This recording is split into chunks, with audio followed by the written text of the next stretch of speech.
Makes total sense for the President of the United States, while he's in Africa, to say welcome to America, as he's dodging the question, as I think he will for the rest of his life, about the pardon of his son Hunter. A total and full and complete pardon for anything he did or may have done during an unusually long period of time, from 2014 to just the other day, to Saturday. Eric Eggers has been all over Biden family corruption for a long time. He is the vice president of the Government Accountability Institute, along with Peter Schweizer, one of our favorites. He hosts the Drilldown podcast. Eric, welcome back. Please tell us something else about this thing. I think you have an angle, like you always do, that other folks aren't necessarily picking up on right away.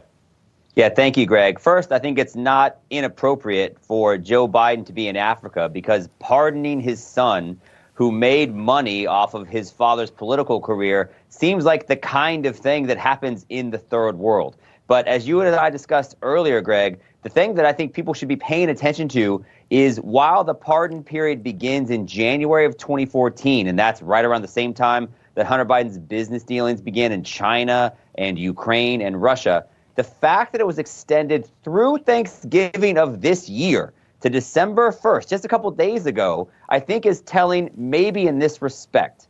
If the Biden business model has always relied on Hunter's ability to collect money based on the appearance of Joe Biden doing something that matters to clients, what was Joe Biden doing that mattered in 2024? And the facts are these. If, in fact, there was any negotiation between the period of the debate in which Joe Biden was unveiled to be mentally incapable of being president and running for office and winning, and the time in which he officially left the race, if there was any negotiation that occurred, because remember, the Biden family said, we're in, we're staying in, we're the strongest, and everybody was on the same page until suddenly they weren't.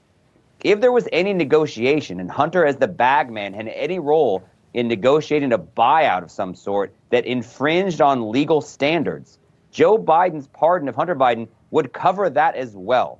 And unfortunately, and while we have no proof that happened, that would be entirely consistent with the business model of the corrupt Biden empire, because that's how they do business. And the fact that it was corrupt is the reason why he needed the pardon we now know in the first place. So, when they went after President Trump on fake stuff, they had a federal case, they had the state case, they had a local case. I mean, is there a way to investigate the Bidens at the state level? Is that possible? These attorneys general in states, they can be pretty creative. This, I guess, protects him from federal charges, but not necessarily state and local charges. No, it's a great point. I've seen it mentioned that while he is officially pardoned from his tax charges at the federal level, when you file federal taxes, you also will file state taxes. And so if somebody was so inclined, they could, if he wasn't on the up and up with his federal taxes, he probably wasn't on the up and up with his state taxes as well. But I do think, look, we've seen a sea change now politically. Joe Biden can do no one any good. The Biden business model is closed. If anything, the pardons are almost like a going out of business sale. This is the one thing they have to offer anyone.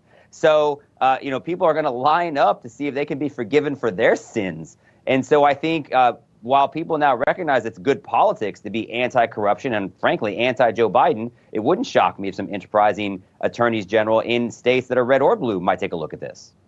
All right. So it's wild, isn't it? Just wild. Let's take a look at what one Democrat is saying. This is Democrat strategist Lindy Lee, if you don't mind. Go ahead.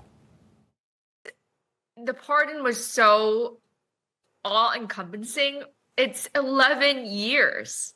11 years. It covered the Burisma years. It covered Biden's own involvement. It covers the time when James Biden, his brother. And I think we should keep an eye on that to see if President Biden will pardon James as well. This whole thing is sprawling. And I was reading Gerald Ford's pardon of Nixon. This is even more all-encompassing than that. Worse than Nixon. That is not a moniker that you want.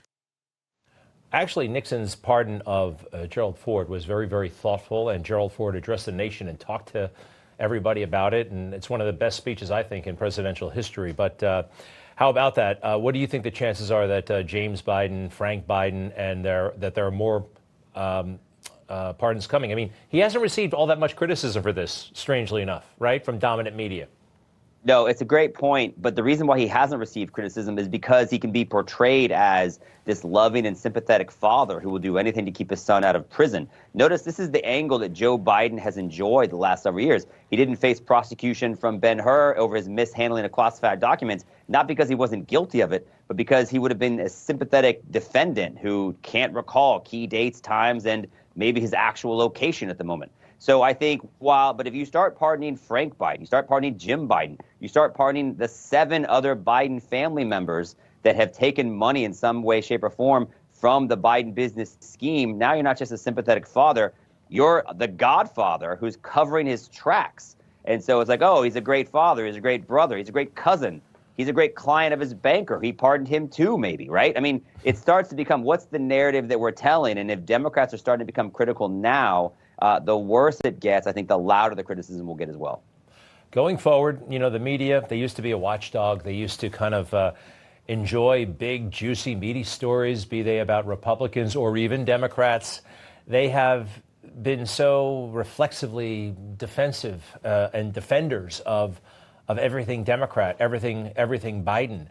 I think their skills have like atrophied. They don't know how to do it. I had a guy, I can't name names, but I saw a guy come on and he thought he had an exclusive story about, I'm like, no, that's not exclusive and that's not even interesting anymore. I feel like a lot of them forgot how to be journalists. Yeah, I think they did forget how to be journalists. And I think there was this key watershed moment, if you like, in terms of the way Americans view the media. And it was, I think, the debate between Joe Biden and Donald Trump.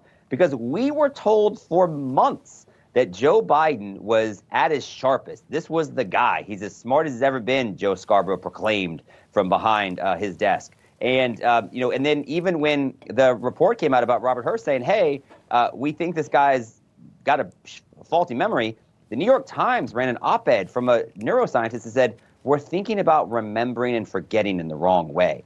So everything was bent towards this guy is the guy. And then we all saw in plain sight that he was not. We've all seen that guy, and that's not the guy you want to be president. That's not the guy you want to be running for president. And that's very much not the person we were told existed in the most powerful position in the world for years. So once that lie was exposed, then it's like, well, what else have you been lying about? And Joe Biden has been lying for years, by the way, about his knowledge and involvement in proximity with Hunter Biden's business dealing. So that's one of the reasons why I think this pardon happened, and I think it's one of the reasons why it's so revealing and frankly so damning.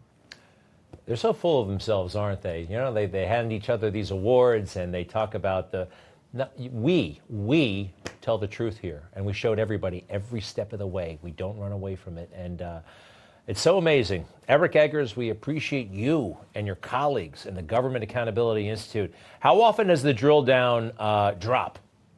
The drill down drops once a week. We'll have a new episode out tomorrow. And Greg, while the rest of the world has yet to shower you with the media attention, accolades, and awards you deserve, I'm sure that it's coming.